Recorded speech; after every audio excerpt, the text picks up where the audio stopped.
And we're back. So we are on episode 77 of In Bed with Books. And today I'm going to be doing another review vlog with you. Not as many books as last time, but I think that's because I'm a slow reader and I never pretended to not be. So here are the last 5 books I've read since we last talked about what I've been reading. A couple of these are suggestions, and I will make a note that one of them was gifted from the publishers. But kind of like last time, I'm going to try to keep it under 5 minutes for each of the books. And then I'm going to do a little bit at the end about the book that I'm currently reading, which I'm really enjoying. So without further ado, oh, and I know last time I kind of did them in like order of stars because there was just like months of books that I was talking about. But this time I'm just going to go like in reading order. So since the last time we talked, I have read first one, On Silver Winds by Ava Smiddy. This one I really, really enjoyed. So this I will note was an arc. I got it through, I want to say Book Sirens, which I do recommend, highly recommend if you want to do fantasy romance advanced reading or like review copies and everything. I really, really enjoy the books that I've been reading from there. So for this one, I gave it a 3.5, which looking at the star amounts that I've been handing out in this, I will say is probably kind of my average go-to. If you listened to the conversation that I've been kind of posting about with Kristen, I rarely go below a 3. Like 3 is kind of the lower end for me. And I think as I was going back and thinking about these books and looking at the reviews that I gave them, the numbers are really subjective. So just keep that in mind as I'm giving these stars. I'll still give my thoughts. But so this was a 3.5. And I love hashtag the Storygraph for letting us put the 0.5 stars on there. A little synopsis of this book is that, like, in one word, the pettiest book I've possibly ever read. And I loved every single second of it. So the premise of this is that Adeline, who is the second daughter of 3, or the second of 3 daughters to the queen of like this ice kingdom, is not very keen on her royal duties.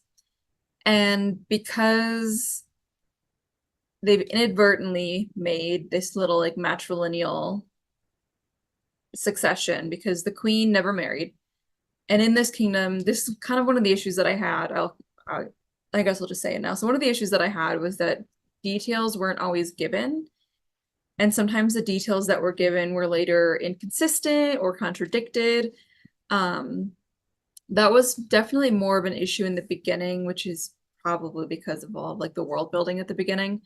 But basically their mother never married. She refused to marry. That was like her big thing. She's called the Ice Queen because of it. And she has 3 daughters from 3 separate men. And they've already got established a kind of contest for competing about who's going to be the heir. So I guess we could assume that this also happens if there's male heirs, since it seemed to be pretty normal or like expected of them. But basically, the oldest daughter has been preparing to be the heir to the throne since day one. And the pettiness really comes in their relationship, because at the very beginning, it's introduced that like Adeline and her sisters all love each other very much and they don't have any conflict. And then there's these like little inklings that their mom would prefer if Adeline were competing for the throne and would rather not give it to her older sister. And the older sister, like night and day, just completely switches over. She starts like plotting behind Adeline's back, and she stops training with her entirely because now she's the competition and she doesn't want to give away her secrets. And so there's like that side of the pettiness, which I really enjoyed. And I know I'm saying petty a lot, but really it's this kind of like political tension that's going on, which I really liked in contrast. And I mean, it added to it, but I liked it in a romance novel. Because I haven't even gotten to that part yet, but it's very much a lot of the political conflict that's happening between Adeline and her sister is like exacerbated by the fact that almost immediately in the book, and I mean, this is in the, if you read the blurb or whatever, the kind of mythic, like fairy tale prince from their stories, he's like this mer prince named Kai who fell in love with the princess, and their love, you know, was all of the magic that runs their world. He thaws out, and nobody actually believed, I guess, that he was real, or they had suspicions, or it was like some people did, some people didn't, because they've got a statue to the princess that he supposedly fell in love with. He thaws out, and he has a lot of hatred in his heart when he first thaws out. Um, but he comes to the castle, and this is where we see this like chasm between Adeline and her sister form, because Adeline immediately is like, we need to help this guy. He's lost. He's clearly injured. He needs some help. He needs some warmth. And her sister uses it pretty quickly as like, she sees the unrest that his arrival causes, and she uses it to her advantage. Like, there's this a lot of prejudice against him and his people that are kind of coming out of the lake, and she's kind of going full like, go back to your own country. And it was, I mean, topical obviously, but it was also just fun to read about her, because through all of this the mom is very clearly favoring Adeline. And that's kind of the other side of the petty, is that like the mom is stirring the pot a lot. And I love every time she's like dismisses the oldest sister, whose name I can't remember, the oldest sister in favor of Adeline, I feel like I gained months of life. It was so fun to read. It's so fun if you like drama. Um, and then I just really enjoyed Kai and Adeline's dynamic. You've got the classic where they're like training together and they fall together. Um, he is kind of, he's like quote unquote from like a different time. And so even though he's experienced, he's worried that he's overstepping his bounds with Adeline sometimes. And so he gets like super huffy and professional, or not professional, but like respectful of her. And it's really sweet to watch because Adeline is even a little chuffed with it. So you have like the one side where Adeline is kind of obviously falling in love with this mythic prince, which I'm sure politically, because I think that's part of the issue, is we don't see a lot of the people. Obviously, because the main characters are all royals, we spend 90% of the book in the castle. But you have this prince return, and his whole story was that he loved their ancestor so much that their lands now powers the magic of their lands. And now he's falling in love with Adeline, and it seems an awful lot kind of like a, you know, like a story in the right, and in the an easy way for the political side to argue for her to be the heir. Um, yeah, it's there's a semi-major plot twist that I don't want to get into. I feel like I can't even touch information near it without giving something away. But I did not see the plot twist coming. I think that's a pretty consistent thing with most of the books that I've read recently. It was like I did not see the twists. I could kind of see like where they were coming from, but I didn't see how they were going to land. And this one was, the last like 15 pages of the book were intense and stressful, and I'm honestly just like itching to read the next book.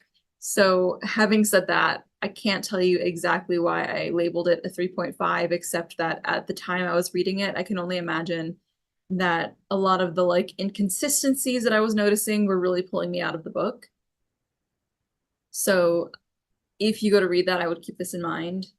Again, I got an advanced copy, so I can't say for certain that those are even still in the book. The next book that I read was Five Broken Blades, and I do actually have this one. You can see all of my nice little markings in there. Almost everything that I've read other than this has been either an ebook or an audiobook, so I don't have like a nice little annotated copy to show you. But this one I do. This was a advanced reading copy that I was gifted, so just to stay above board, I guess. Okay, first of all, 5 stars. Five Broken Blades by May Corland. 5 stars across the board. I love this book. I've talked about it a lot on the podcast. I love explorations of power. I love explorations of class. And this was both. And if you listen to my interview that I had with Meg Corland a couple episodes back, she says very explicitly that that was her goal with writing this book. And I think she does such an excellent job of doing that. So the whole premise is that a group of 6 people, 5 of which are like trained killers in one way or another, are going and are tasked with killing the king. Sorry, I'm like, as I'm talking about it, it's the plot twist is huge. This is another one where I did not see the plot twist coming. You think you see it. So that's one of the fun parts about this book, is that you go in knowing that there's a major plot twist. You go in knowing that there's a betrayal. And with all of the people in this little group, we get each of their point of views throughout the book. And May does a really, really excellent job of kind of like tugging you along with their secrets, because they're not good people. They're really, really good characters, but they are not good people. It's so fun. And I mean fun in like the most heartbreaking way, because we find out some really, for lack of a better word, some really fucked up stuff that these people have all done to survive, because it's not, I think that's one of the reasons that May is so open about the fact that like it's a power and class exploration, because they're not doing these things because they're bad people. They're bad people because the system that they're being forced to live in is so distorted. And she's very like topical, very obvious about that in each of the characters in each of them, like in their own way. But throughout, we'll get like to the end of a chapter and we'll kind of get like the reveal on one part of a secret, and then you have to wait 4 more chapters, and then you kind of get like the other side, and you get like, actually it's not that simple. And so each time you're introduced with the possibility of, oh, this person is actually not as great as you think they are, and then later down the line you're like, oh, actually, like I don't know that I could have made a better decision given the circumstances. And I think that's part of the reason that I enjoy reading, which is kind of like stretching your ideas of like humanity a little bit. Is that too big of a way to say that? I don't care. So things I think I mentioned in the interview, which is like the voices are super strong, the world building is super strong. Sora, I think I'm with many others in this one. Sora's my favorite character, and not just because she is, like strong and she's compassionate and she's very like hyper aware of her situation, but she's also ruthless. So we find out her motivation, and I would say with none of them did I not believe the motivation even, but with Sora I connected to it in a different way. And this kind of like the sense that, how do I want to put this? Because when we talk about like these big tragic romances, or like everyone really loves morally gray, love interest, we like those characters because we like somebody who would break the rules for us. Like I will talk about Fourth Wing, But in Fourth Wing, the reason Xaden is so much hotter than Dane is because Dane would not break a most basic rule to save his girl. Quote unquote, his girl. But Sora is like using what she has available to her to, like, I hate to say because she's like destroying herself in order to save people that are close to her. And understandably, not healthy. But also, one of my favorite kinds of characters to read about is just somebody who will destroy themselves in order to, and I shouldn't say destroy, I don't mean like Cormac blowing himself up, but I mean like somebody who is willingly making the bad choices in order to save the people close to them, like Merlin in BBC's Merlin. His whole arc is that he continually has to make the bad choice so that Arthur can stay the king that was promised. And it's just so tragic, and I love it so much. So yeah, so Sora is my favorite character, and also she's hot. Like who she's okay, we're a little late into this, but spoilers. She's a poison maiden. And so you get these kind of gruesome scenes where she's using what she has, which is her body, which she's been raised to use, and then doing it in order to kill people that are bad. And it's fun. It's fun to watch them basically eat their words. Um, Again, this is 5 stars. I can't really think of anything bad to say about it or worth like my time. I look at this book on my shelf and it makes my heart flutter every single time I do. I love this book. Okay, as promised, here is my thoughts on Fourth Wing, which I have been kind of open about avoiding. Again, if you've listened to the conversation I've had, or I had, and I've been releasing with Kristen, it worried me because of the hype. I have a very chronic problem with avoiding things because they're so hyped. I didn't watch Game of Thrones until like the 4th season, and I did it in secret. I waited until the 4th season was done, binged it over a summer, and then didn't tell anyone until season 5 was coming out. And I was like, yeah, I'm excited for that. And people like, I thought you hadn't watched it. I was like, no, I've watched it. And it's because the pressure of what if it's not as good? And I've kind of done it with Bridgerton as well, because I'm just so concerned that I'm going to be too influenced by people's, like what people are saying about it. Also on the note of Bridgerton, I did eventually watch Bridgerton and I'm like caught up. I'm on the new season. I am desperately waiting for what happens after the carriage scene. That's where we're at right now. I'm recording this. So Fourth Wing, Rebecca Yarros. This was an audiobook that I did. I hate to say it, but I think the audio, like the narrator's voice kind of influenced things somehow.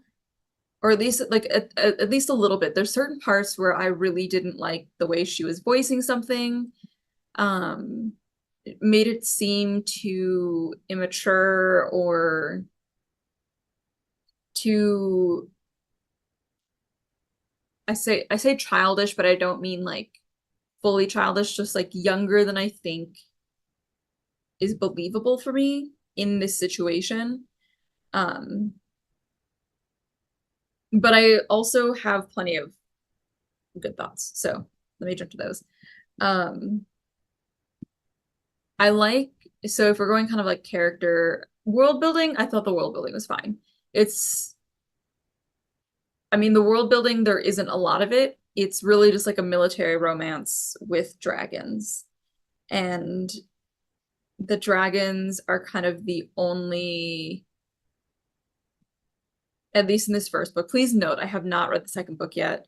The dragons are really the only fantasy element at this point, and that makes it seem kind of like, okay, well, I wouldn't, like, it's a fantasy book in the like most basic sense of the word.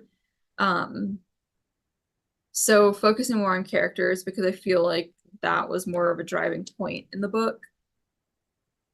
I like Violet. I think she was not a Mary Sue, which I really enjoyed, which I had seen people kind of like making that accusation online, which is one of the reasons that I stayed away at first, because I can't deal with another Mary Sue. I can't deal with somebody else who just like doesn't struggle at all, walks into the ring and is just like perfect, kicks ass. You know, she was struggling up the stairs, but suddenly she can kick ass.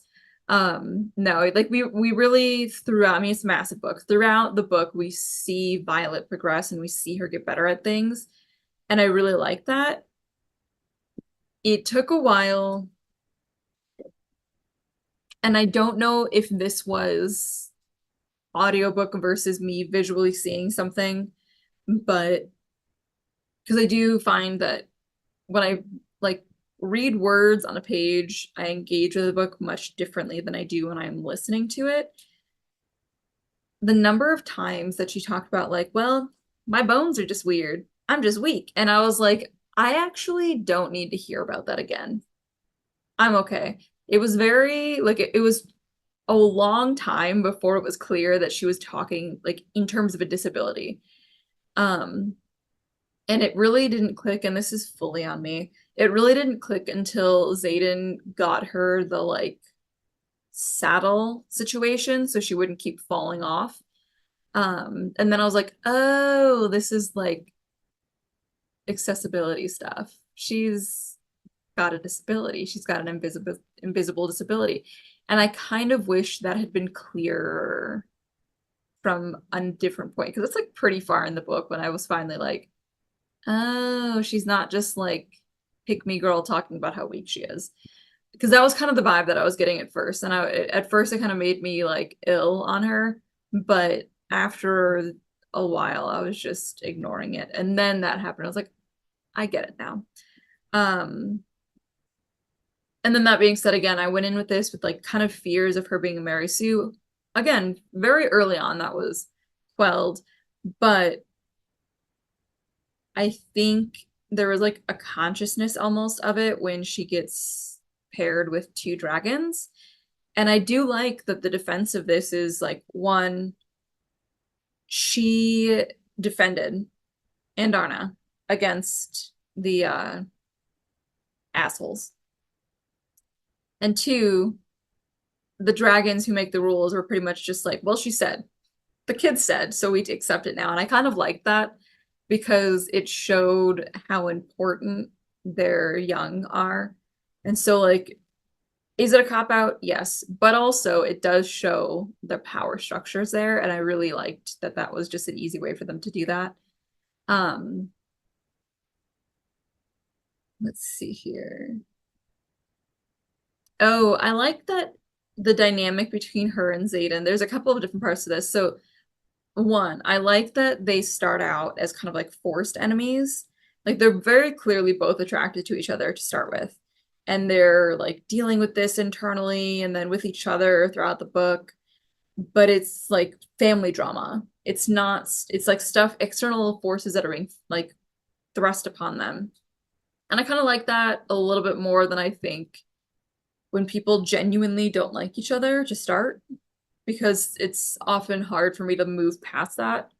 But also, I kind of liked that when we're getting it all from Violet's point of view, she is very, she's like on the like offense, reverse plotting, like trying to figure out what his plan is so she can figure out what her next step is going to be. And he's just not concerned. And that's one of my favorite kind of like bits or tropes is when it's enemies to lovers, but it's like he's not there for it. He's very much just living his life, and she's in the back, paranoid, trying to figure out what the fuck is going on.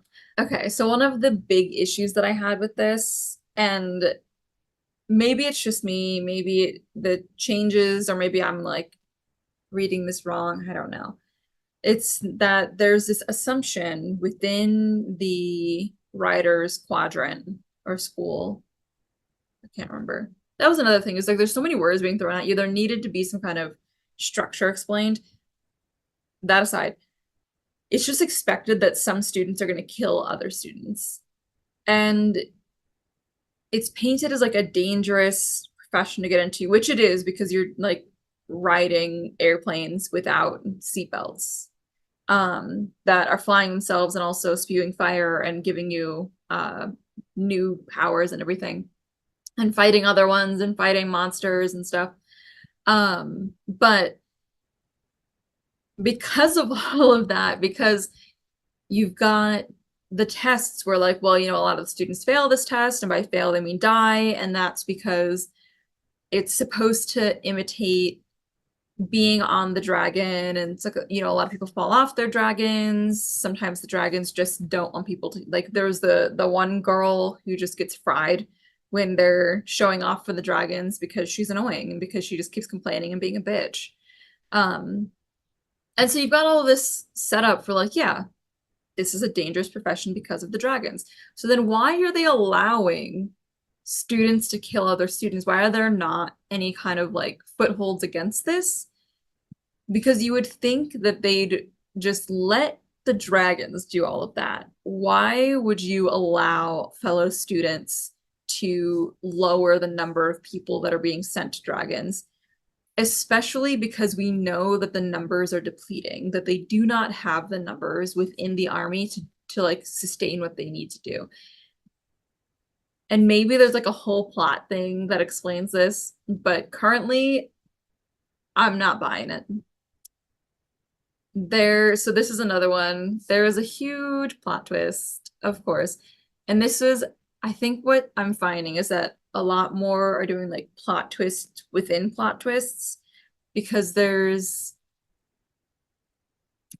for the four other people who haven't read this book yet, the reason that Violet and Xaden are technically enemies is because Xaden is the leader, the oldest of a group of kids whose parents were responsible for a rebellion several years before.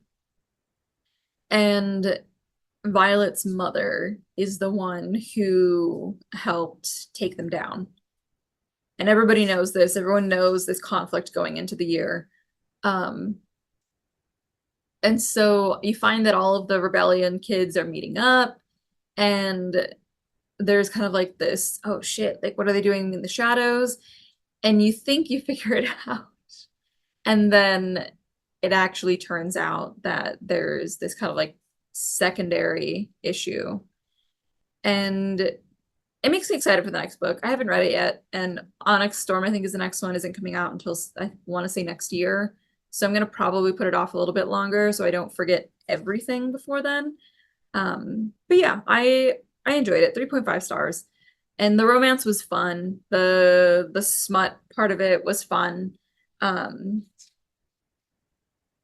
hope that we still get Violet, and who knows, hopes for the next book that's already out that, again, majority of people have already read. Maybe I'll eat my words. I hope that Violet stays relatable, and I hope that, again, this is based on things that I've seen online. I hope the conflict between her and Xaden is not so much, knowing that there's like supposed to, I want to say like supposed to be 5 books in this series. Like, I don't need that much conflict. It is okay for people to stay together in a romance. You can focus on other parts of romance. That's just my opinion. The next book that I read is Morgan Is My Name by Sophie Ketch. I was kind of looking for a like Morgan Le Fay, Morgana retelling because I like it. As I mentioned earlier, obviously I watched Merlin from BBC, and I'm regularly watching the show, but I'm always looking for new ways to engage with like Arthurian legend in kind of subversive ways. Another 3.5 stars. So again, this tends to be what I default to when I don't feel like thinking too hard about it. So I do want to say, because I think the 3.5 kind of undersells, or I guess like oversells my dissatisfaction with it. I really enjoyed this book. This is a kind of, like, I was gonna say Regency, not Regency, but that kind of like where you've got the ladies in waiting and you've got the sweetness, and more so than I was expecting from the book. So there's what do I want to It starts with Morgan and her sisters and her mother and her father Gorlois, like all happily in their castle. And I want to say it was Wales. And the second it started with Gorlois, I was like, this is not going to be a fun beginning. Because if anyone knows Arthurian legend, they know that pretty quickly Uther ruins that. Um, and so I went in knowing pretty quickly that this was going to be a sad story. I did not fully prepare for how dejected I was going to feel at the end. I know some people read books for that, and I think if that's your thing, this is the book for you. I think if you want to read this feeling empowered, maybe wait and see if the other ones pick it up a little bit further. Morgan is like a Spitfire. Her name, there's a lot of stuff about her name and talking about like she was brought by the sea because there's this huge storm the night that she was born, and how she's got this kind of like innate like wildness about her because she's connected to the ocean and she's connected to that instability. The issue for me isn't so much that that is quelled. I think she continually fights, and I love that she keeps getting back up. But it's the fact that in the entire book, we don't see that many wins for her. And on the one hand, like I totally get this is setting up for how do we get a villain like Morgan in a story like the Arthurian legends. On the other hand, I, and this is on me again, I think that's just my motto for this episode. I went into this looking for something far more empowering than I think I was given. And it was very frustrating. It was very frustrating to read every single time that like Uther won a fight. It was very frustrating to watch through her eyes as her mother kind of caved to these like patriarchal systems, especially given the circumstances that lead her there. And it's frustrating for Morgan, and I think that's part of the issue that it was so much more is that like Morgan is very openly in her narration talking about how frustrating and how like disheartening it is sometimes to see those shifts, or to see just like how easily her sister is given to these guys that they met 2 days ago and are now married and traveling off to those countries. Um, and we see her, fall in love and we see her heartbreak. Um, the first time she finally fights, and again, just major spoiler warning for this if you're planning to read this. The first time she actually like puts her foot down and I would say like wins against these like assholes is when it has to do with her son. And that was frustrating for me because it wasn't that she did it for herself. It means that she had the ability to the whole time and she chose, I don't want to say, oh God, I was about to come out. Like, I don't want to say chose not to, but she had the ability the entire time and she just didn't push further. Like, if she'd pushed a little harder, if she'd chosen the right path, because she finally, like, I don't want to give the whole thing away, but in the moment that it happens, I guess I can. So I already warned you for the spoiling. So the whole issue ends up being that her husband, who she's been set up with by Uther, her husband was having an affair because they couldn't have kids. I'm gonna bet it was his fault because he even talked about how difficult it was for his parents to have kids. He, as a man in power, assumes that he can have any woman he wants. He starts having an affair with his like longtime friend, close advisor's wife, because she has like 6 sons, and he figures that it'll help. So his advisor leaves, and I mean, we don't really get a lot of this until it's like coming to a head. So we find out about the affair, and then, several months pass and we don't get any updates. And then we get the birth of their actual child. And we don't know what's happened to the mistress and to her child, even though we know she's pregnant and everything.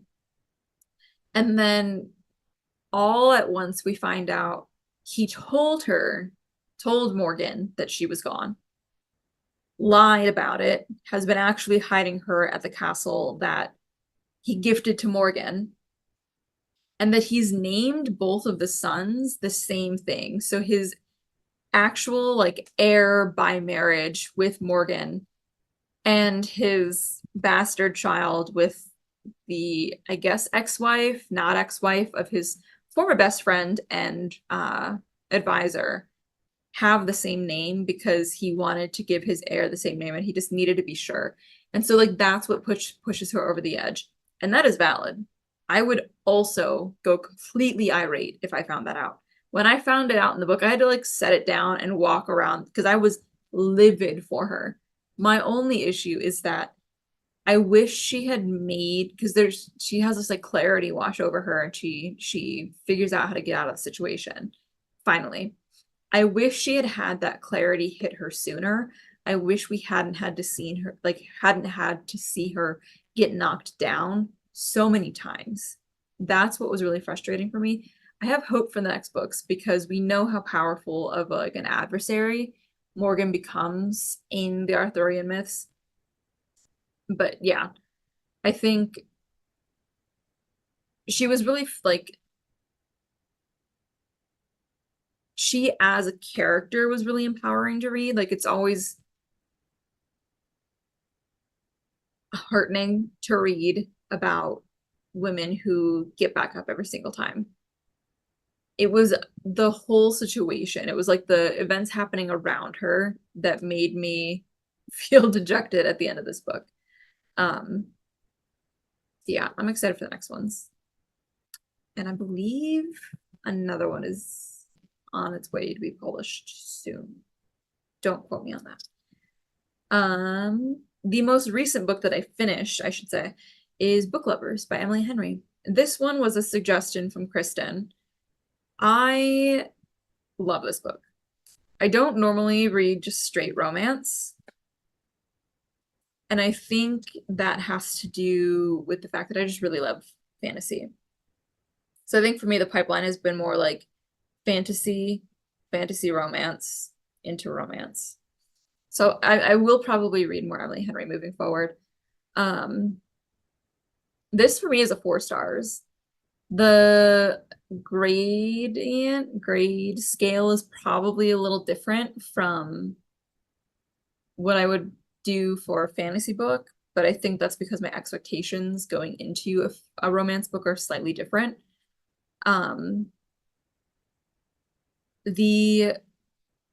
part of it being so high is I watch a lot of romance. I watch a lot of Hallmark with my mom. That's kind of our thing.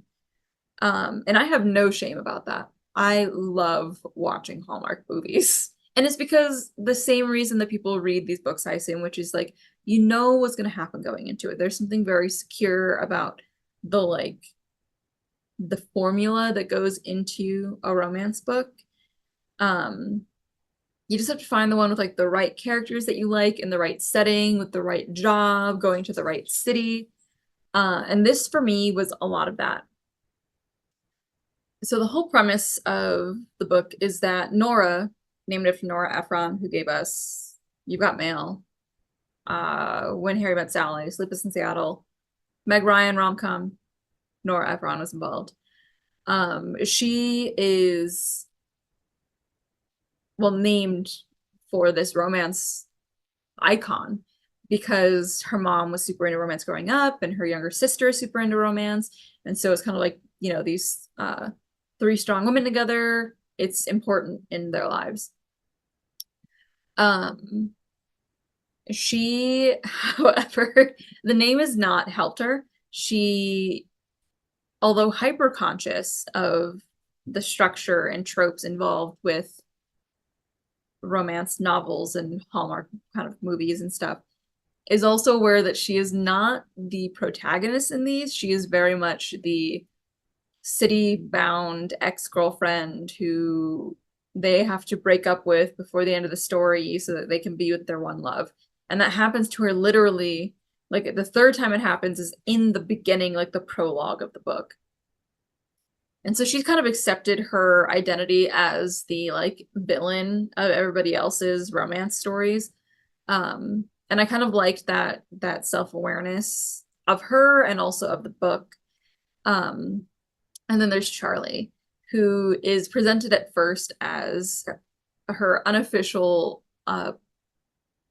professional rival. And this is another instance that I like where she's like built up this whole thing where they're enemies because they had one bad meeting and then they run into each other again. And it's obvious that he doesn't see that and that he hasn't thought about it that way. But she gets dumped again. And her sister convinces her, very, very pregnant sister, convinces her to go to a small town, the small town that her latest, she's a book agent, her latest, her author's latest book is set in. And it was actually the book that caused conflict between her and her professional rival, quote unquote. And so she gets there, and naturally he's also there. And it's like, what are the odds? Very, very high because it's a romance novel. But also, it was a lot of fun to watch two people who are very aware of the romance tropes and who they would be in this situation kind of subvert that. Again, spoilers. I mean, not spoilers in that they get together because I don't know what you're expecting from a book titled Book Lovers, but they're going to get together.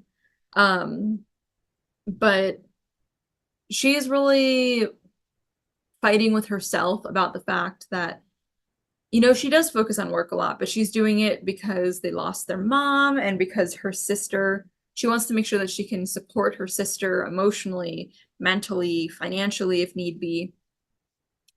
And he's kind of doing the same thing. And so they're, you know, they're not the entire villain that they think they are, or that they've let the world convince them they are. But they do fit the tropes where, like, you know, they're wearing all black, or she's got the platinum blonde hair and she rides her Peloton while she reads the books. Like very Sandra Bullock in The Proposal kind of energy coming from her. But then at the very end, instead of them settling together in the small town, which, spoiler, is his hometown, they go back to the city. And there's this time jump before, you know, they say the L word. And I like that while we do get the kind of very traditional structure of setup, oh, they've run into each other again. Oh, there's a misunderstanding. Oh, they're having really like good chemistry, all of the normal romance stuff. We still get the quote unquote like the villain ending for her. Because I've always hated that. I don't get why they have to leave the city. The city's awesome. I like it's fun to go visit small towns. I would never in a million years just up and move my life to a small town because of a crisis.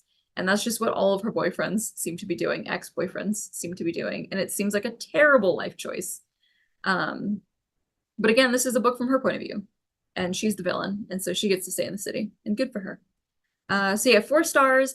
And I docked 1 star because multiple times throughout the book, she makes kind of like pop culture references in the narration. And so it's not like she's like quoting it to anybody, she's or like saying it to anybody verbally. It's purely internal, purely for the reader's benefit. And it feels like she's just like riffing with no one. It's just like kind of half references, half jokes. And I guess I shouldn't say half jokes, like they are like related to what's being said. But I don't think it worked nearly as many times as it happened in the book. And that was really like the secondhand embarrassment sometimes from reading it and knowing that like Nora was thinking these things. I'm like, wow, that was really cringe. That was hard every single time it happened. Yeah. So I really like that one. I think that was a fun kind of like first step into just pure flat, I shouldn't say flat, just pure romance. And then the book that I'm currently reading, just a little minute or two on that. I'm currently reading What the River Knows by Isabel Ibanez. I almost started this last year, and I'm really sad that I didn't. But again, life gets in the way. Life happens. Um, the reason that I was interested, I want to say I had seen like some kind of reel or TikTok or something, promotional stuff before it even came out, where it was comparing the romance in this book to Evie and O'Connell in The Mummy, and I was sold. I have not entirely gotten to, I'm very barely into the book. I'm really enjoying it. I'm very barely into it, so I can't say anything in terms of the or the mummy correlations. Um, but I like the setup so far. I like kind of the way that Ibanez is introducing the magic. It's not very like info dumpy. I think some authors do a really good job of this. Where like surface like flat uh interpretation. Yeah, it is technically info dumping, but she presents it as like, well, my dad always told me, in this whole sequence where we're learning about her relationship, like her strained relationship with her parents. And I like that. So I'm enjoying this so far. I wasn't expecting magic right from the get-go, but I like that. And I'm excited to get to Egypt finally with her. So yeah, those are the 5 books that I've read recently in the last couple of months. I should also mention those are not the only 5 books I've read. I've also been reading the like Avatar, The Last Airbender comics. And I've been zooming through those, but I mean, I think I give like 5 stars to all of those in my like Goodreads and or Storygraph reviews. There's not much for me to say about comic books. I zoom through those in like a day. Um, highly recommend if you're a fan of the show and you haven't read the comics yet. It's a really, really enjoyable extension of the universe. And I think really connects to the sequel series, Korra, really well. So yeah, so if you are looking for more on my reviews and everything, I haven't really written out my review for book lovers yet. I'm really bad about doing it right away when I finish a book, which is probably for the best because clearly my ideas or my thoughts about books shift as time passes. You can follow me on Goodreads or on Storygraph, just add me on there. Those will be linked in the description. But yeah, you can catch other thoughts that I'm having on the books I'm reading if you follow me on Instagram, which again, in the description. I hope you all have a lovely rest of your day and a pleasant summer.